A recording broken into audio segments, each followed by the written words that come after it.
Hello and welcome back to another chess video here. We're gonna start another rapid game here. So we're against about 1700 rated opponent and we're playing with the black pieces here. And we have the Smith-Morphy Gambit. I'm pretty sure this is the first time we've faced the Smith-Morphy Gambit on a video. And I'm going to, I guess in a way, accept this gambit.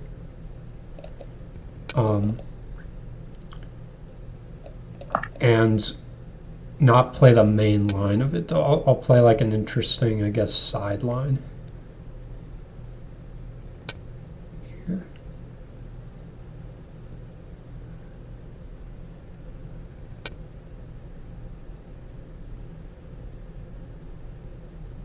So I'll start by playing, of course, C takes D.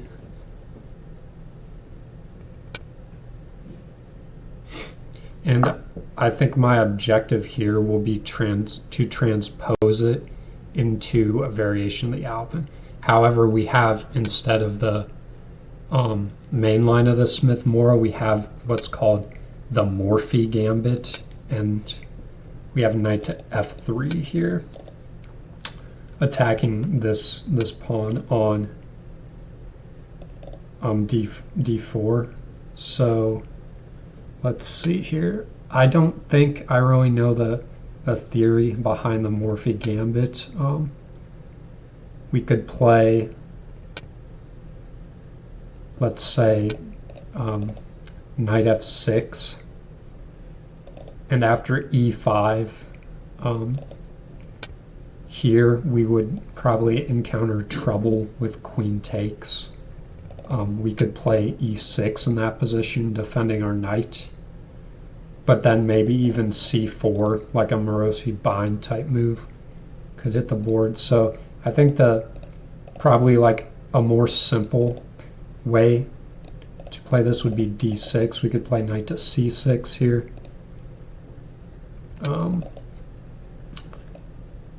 Let's play d6 actually. And this may just avoid theory, I'm guessing, in this line. So now we have bishop to c4, which is kind of interesting here, not recapturing the pawn quite yet. And we have the opportunity to play e5, like restabilizing this pawn, which I think would be probably objectively the best. And it might run into like a knight g5, like a fried liver type attack. If we do that, could be a potential issue. So we could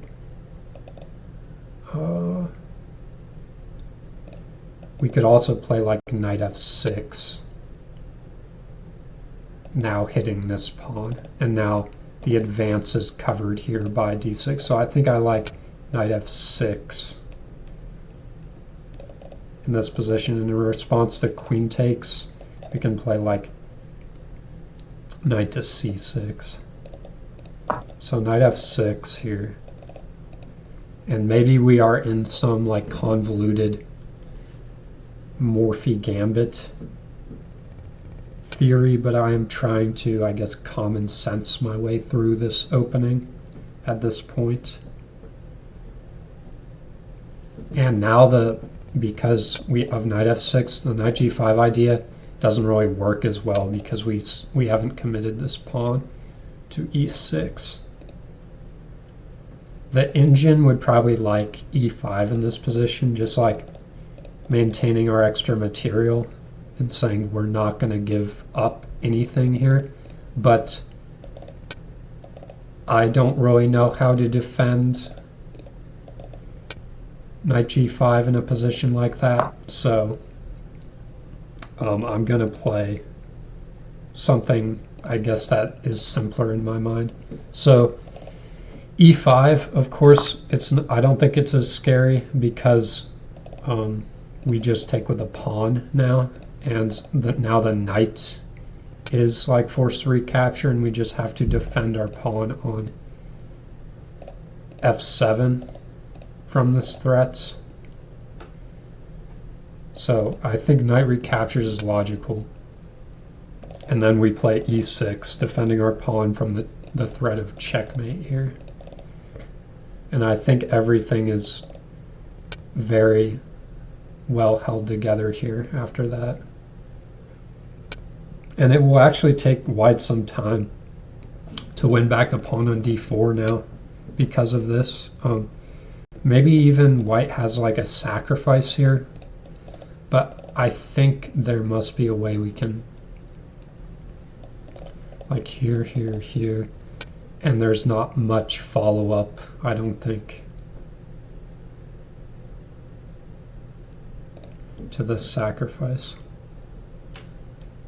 But maybe we're playing like Paul Morphy himself here in a Morphy Gambit. We'll see. We'll see. Maybe he sees something we don't.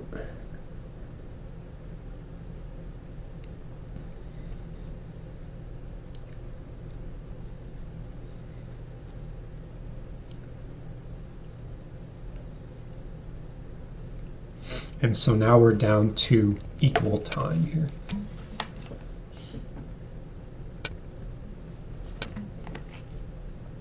That was the whole purpose of playing d6, is because knight f6 earlier, I think e5 was kind of actually problematic against knight f6. But now that we had the pawn on d6, we can just capture.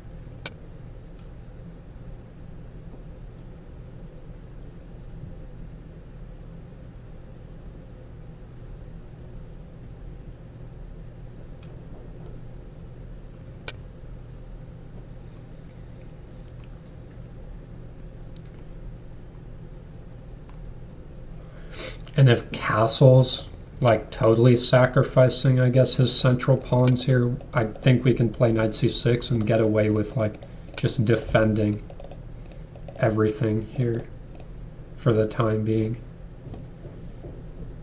So I mean, he got some very aggressive options. He also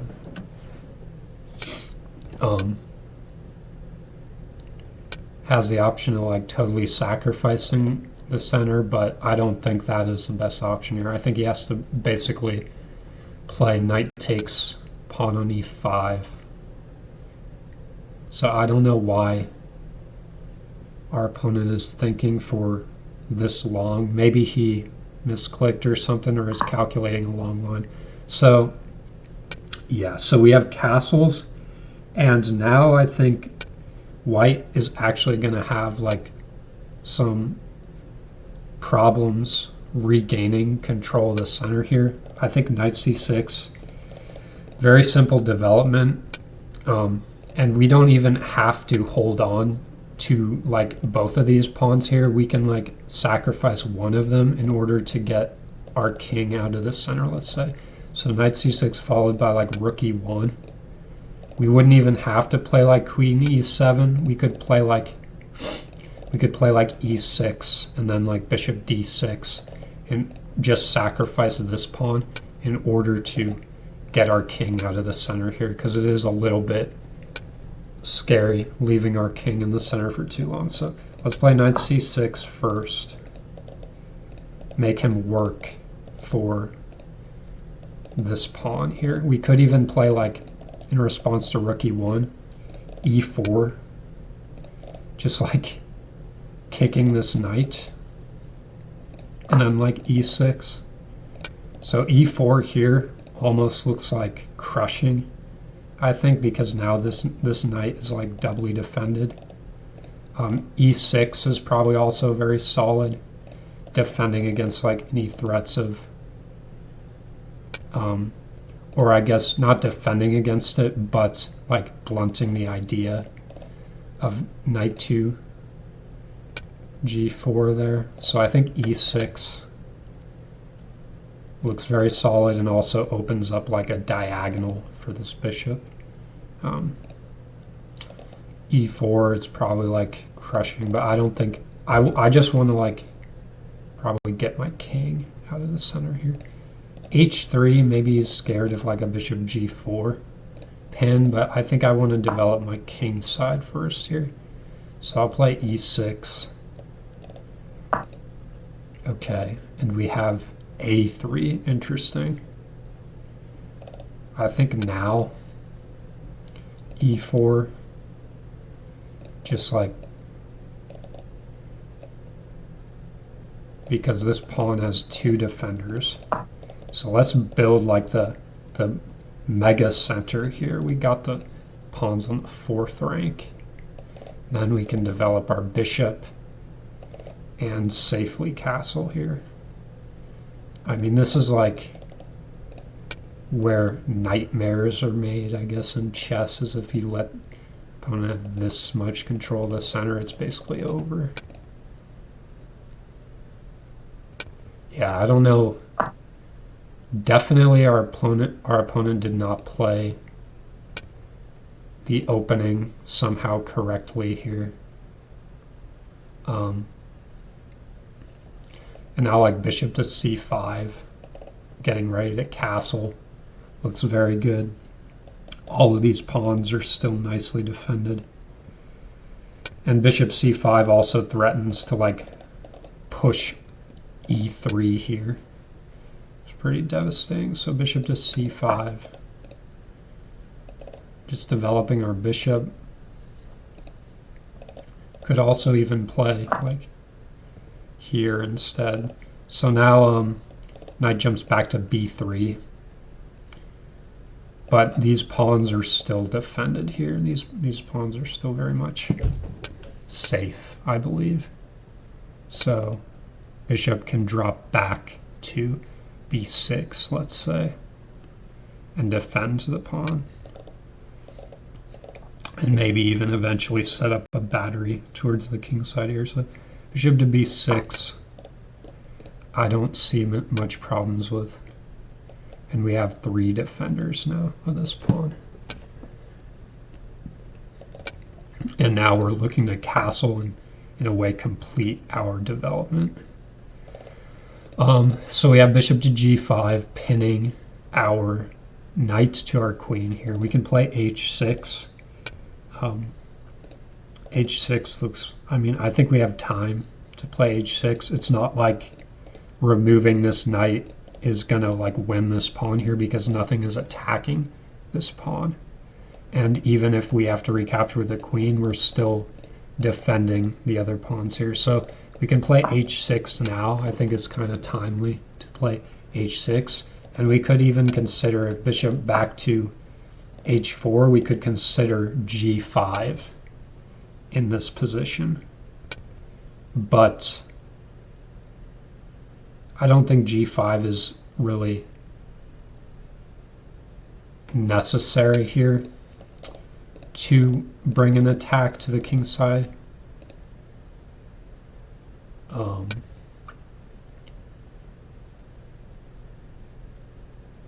Let's see.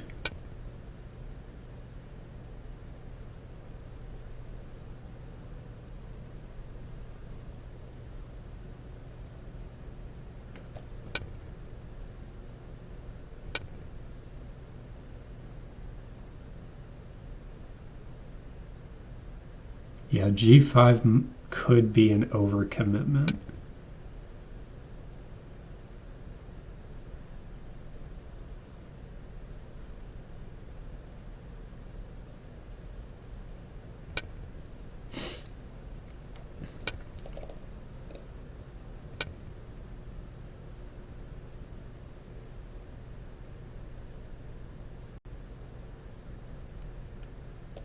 Because we could also play for like knight to e7, and if captures here, actually open the g file to use against the king and have like a very solid pawn mass in the center. So I think knight to e7 is actually pretty interesting here. And the point of that is to get this knight to f5, an interesting square, hitting the bishop again, and also maybe to make room for this bishop along this diagonal. Kind of a not very principled move here, but I think opening this file in a way actually benefits black here in this position. So, and this pawn is still defended. All of our pawns, we're not blundering a pawn here. So I think knight to e7, I think, looks quite interesting to me, so I'm going to play it. And then probably play, okay, so we do open the G file here. We open the G file. And now I'd probably relinquish my right to castle here on the king side, but now I'm planning to use this file instead. As compensation for that, and maybe even play bishop to d7, bishop to c6, just getting all eyes towards the king. Knight to f5 looks like a very good square. But the bishop could also be useful on, let's say, this diagonal if the rook comes to g1. So I think rook to g1 is a pretty early priority here. Knight can also jump to d5, but this weakens the pawn here. So we have to somehow find a balance of like keeping control of our pawns here, probably also while creating potent threats on the king side. So we have knight to d2, and we can play, I guess, f5 here, like connecting this pawn mass. The problem is that it removes that square for our knights, but I think there are other squares our knight can use. It also opens a diagonal we could potentially use for our queens, so like knight back to c6 can then be an option after that. And I like putting my pawns here on light squares, kind of combating this bishop on the light square, because now he does not have a dark square bishop to punish me on the dark squares that I'm weakening here. So now I can use the light squares for my pawns, if that is a good, like that's a good concept to think about here as well. And I think rook g1 will use this. We will probably use this open file to point our rook towards the king is one thing we can use here. And these pawns very nicely restrict the white pieces for now, I believe. They very nicely restrict the white pieces, because this knight is now having trouble finding other useful squares to develop to. This knight cannot move out. And we're even like threatening to play like another pawn advance here. So I think this position is like, it's like torturous, I would probably describe it, for white to play this position. It would be hard for me to find like any ideas that would stick or that would be good in this position. So I don't blame the opponent for taking so long on their moves. So we have queen to e7. Now I think we could play rook to g1 for starters. And we could even like play knight c6 and then knight to c6, reinforcing this pawn, and then like queen to g5. So we have rook g8. Did I say rook g1? Yeah, rook g8. And against this, I was intending probably rook to g6, defending the pawn. Because I don't think there has to be a reason we give up this pawn here. Although we could just sacrifice it. But we don't have to here. We are fine without sacrificing. And then we can play like in this position, probably queen to d6, maybe bishop to d7, and castle long here. All right. So let's play queen to d6. Also ideas of bishop to c7 here. And yeah, I mean, now we use the dark squares where white is weak here to attack, most likely. And then castle long, and maybe even double rooks here along the g file would be essentially devastating.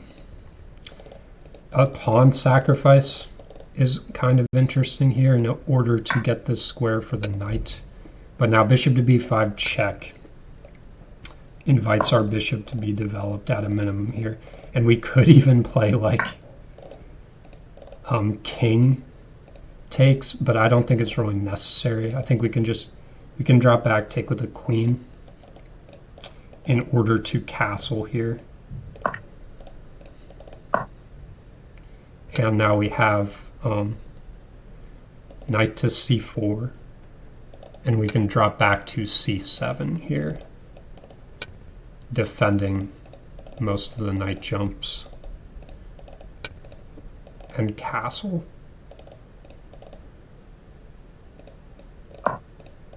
Queen to c, or bishop to c7.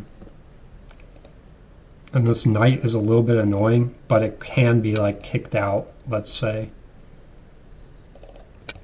I think against like a rook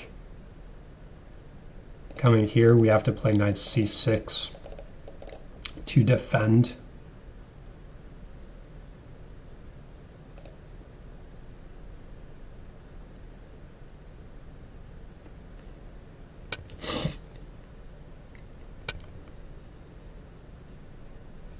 Or we could even push the pawn and attempt to rectify our pawn structure. But knight to c6 is also very natural, like redeveloping the knight back to a good square here. And kind of helping to restrict this knight here. That is its opposite on the c file. So castling and doubling rooks on the g file now looks very thematic here. I think knight to c6, does that run into ideas of knight c5, but then we have like queen to d5.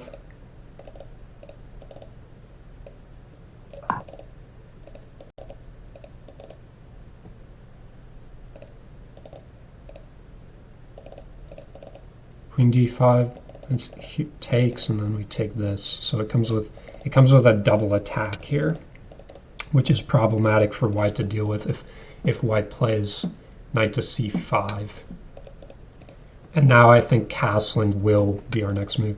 Against like c3, we push here and clog the toilet, essentially, making it impossible for white to ever have like controls of the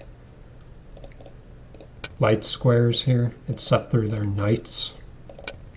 And we'll castle. And this bishop is still doing a very good job, even though it's on c7, because all of our pawns are on the light squares here, and it's eyeing this diagonal towards a king. And then we, after castling and like rook moves, we even have the possibility of like moving the f-pawn and creating what's called the Alyokin's gun, with like 3 pieces piled up. Alekine's gun, I think is what it's called, piled up on the same like pawn, putting pressure. So he would not be able to defend with like only a rook. He'd have to like move other pieces somehow back to defend. So we have knight back to e7, or to d2, I mean e7. I'm thinking of like my mind are with the white pieces here, but no, we're with the black pieces. So knight back to d2, and now I think we can castle. I don't know where this knight is trying to reroute to. Maybe he's trying to take here. but it's still guarded. So I think castling now works perfectly fine. And you might be worried like about our own king safety, but I think our attack here against the white pieces is incredibly potent compared to a lot of things that white can throw at us in this position.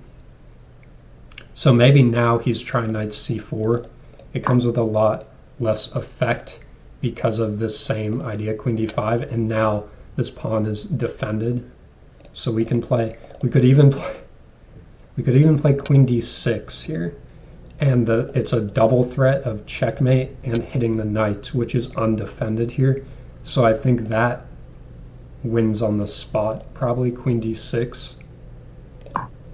Because now we're threatening the mate on h2 and scooping up the knight here. So unfortunately, yeah, he misses the checkmate threat and guards the knight. So we have checkmate there. So that was a good game by our opponent. Let's analyze this if we can and see. So very interesting game. I think it was a misplayed Morphy Gambit, or a misplayed, what's it called? Smith-Morra Gambit.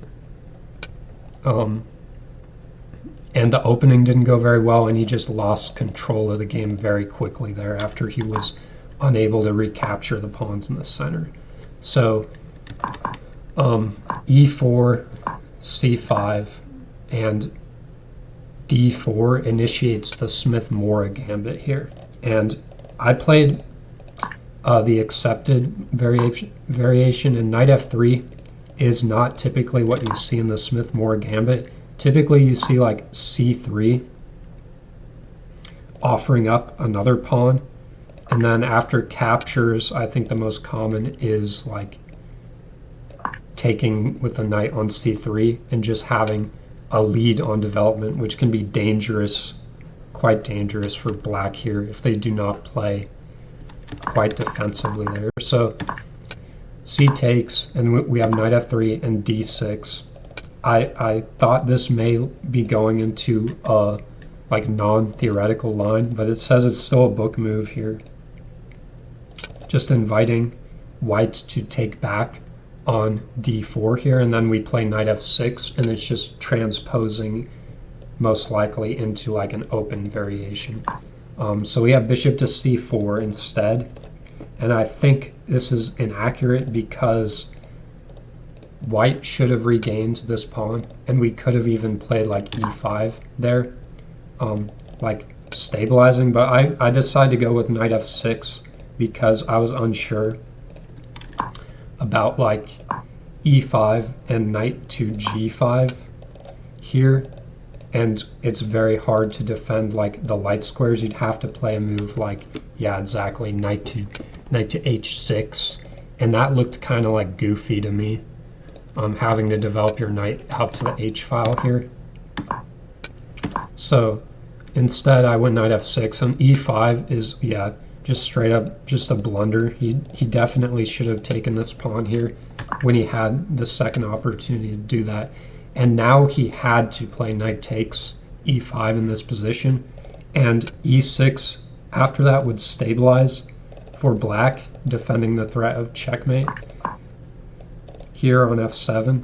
And now white cannot, like, that's what I was calculating at least.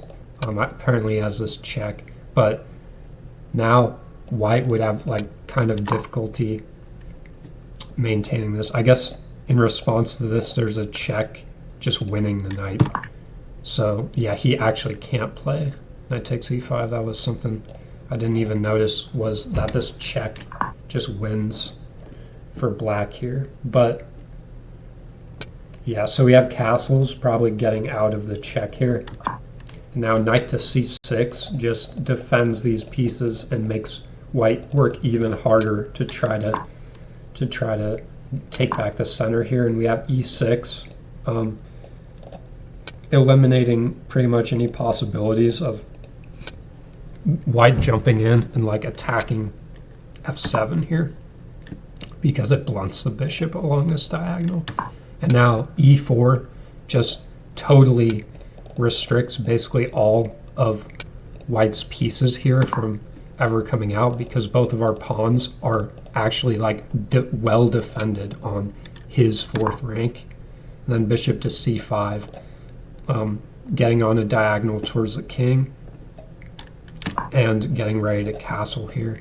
And bishop back to b6 retains defense of this pawn here. So bishop to g5 at h6, and I could have actually pushed g4 here, but I decided to go with knight to e7, kind of an interesting concept, inviting black or white to take here so we can open the g file and everything else remains nicely defended. So maybe the computer would have gone with g5 here. Yeah, it says it's an excellent idea, but I didn't like then the idea of white getting like some eyes on the queen side here, which we might have to castle on the queen side if we're playing on the king side this aggressively. So knight back to e7. And then, yeah, taking opens the g file that we can use for our own attack here. And then f5, yeah, kind of like is already clogging the toilet here, as I like to call it. But the point of this move, I guess I should be more descriptive than saying that, is, of course, first of all, we're guarding this pawn, but also white does not have their dark squared bishop. So the fact that they only have their light squared bishop is good to put all like your pawns on light squares. So this bishop will have less scope, which means it has less squares essentially that it can ever be on. Like all of these squares are basically restricted to the bishop, and of course these squares, because they are on like light squares, if that makes sense. And that's like one of the principles you should know about in chess. So that's why you can play f5, and it's probably pretty good. It's a pretty good way to defend the pawn. So queen to e2 here, and yeah, our opponent is probably like at this point struggling to find good ways to attack my position. Probably like if I was playing with the white pieces here, I couldn't even find a good way. This is basically like shutting down everything. But yeah, queen to d6, and then wow, computer just wants to like walk away with the king like disrespectfully. But bishop takes d7, and bishop back to c7. Now we're eyeing towards the king side here, and maybe even more importantly, we're restricting these squares that the knight can jump into. So bishop c7 is probably actually where you might even want the bishop. And then knight back to c6 here, defending this pawn again. And c3, my intention was just to play e3, or c3, d3, excuse me. So knight undevelops itself, and I guess the idea is he still wants to play knight c4, but we can and not get double attacked here, because if he played knight c4 here, he's running into this double attack, this fork, I guess you can say, on the pieces, on the knights there. So yeah, knight back to e7. And castles now takes away the sting out of knight c4, because now we can play queen to d6 here. Queen d6. And the knight cannot capture. He has to defend against checkmate, so something like g3 now, and then the knight just drops. We just take the knight, and we're up a massive amount of material. And it's game over, essentially. But he didn't realize this was a double threat, so checkmate ensued very quickly on on h2.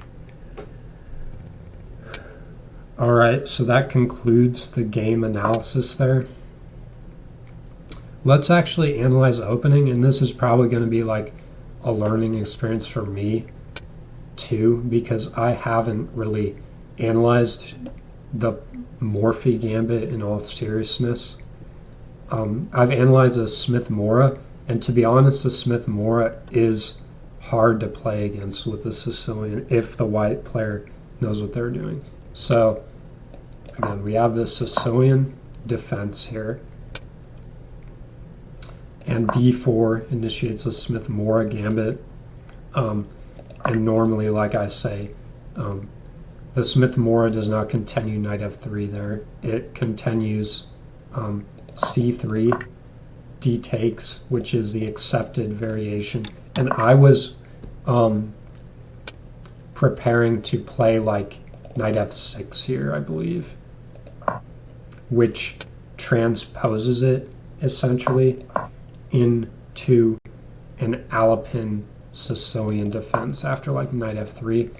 And I know the line basically as white and of course as black how to defend this in the Alpin Sicilian. And the reason I would transpose to it here, even though I would like playing with the white pieces in this position, is because against a person who plays the Smith-Morra, it's more likely they are not studied up as well on the Alpin Sicilian as I am, who is like, I play the Alpin, right? So I would be a little bit probably more comfortable in this position playing against the white pieces. So anyways, I digress. That is just like how I would have transposed it into the Alpin.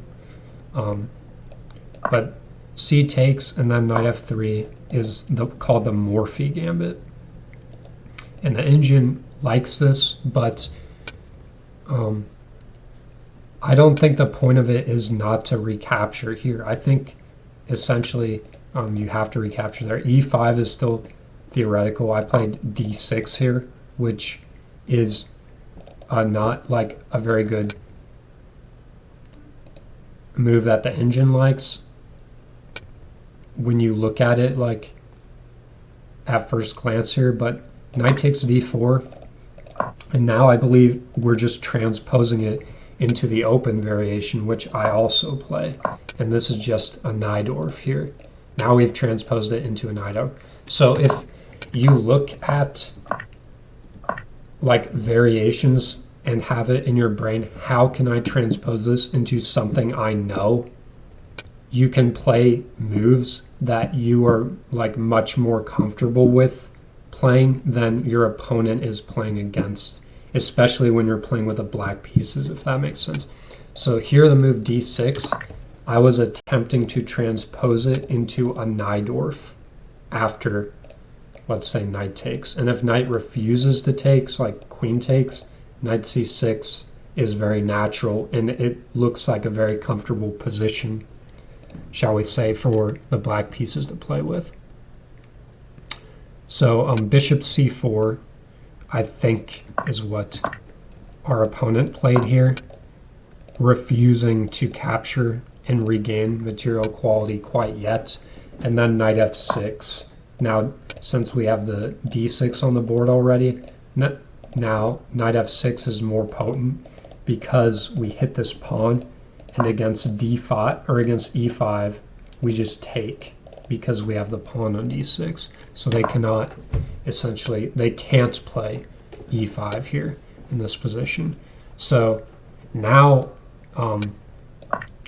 they pretty much had to play knight takes d4, which transposes it into the Ginsburg Gambit, which is actually very potent. If you accept this gambit here, there's a really neat line that I don't even remember at this point. It's been a while since I looked at the Ginsburg Gambit, but I would probably just play, I wouldn't accept this pawn. I would play like e6 and try to transpose it again into a variation of the Najdorf called the Sozin attack, or the Fischer attack, where white plays bishop to c4 on move 6. So I would again try to transpose this into the Najdorf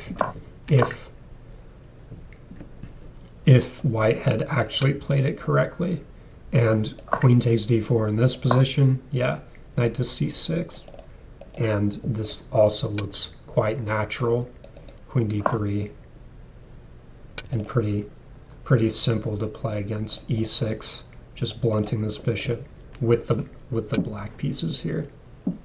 So that is like the power of using the concept of transposing the game, turning it into something that you are comfortable with. If you encounter a line that is similar to positions you know, but is not like quite the same move order, if that makes sense. And that's what we were able to do against the Morphy Gambit. So that will conclude probably my analysis on the opening and conclude this video. I hope you enjoyed it, found it somewhat informative on transpositions, and I'll see you in the next video.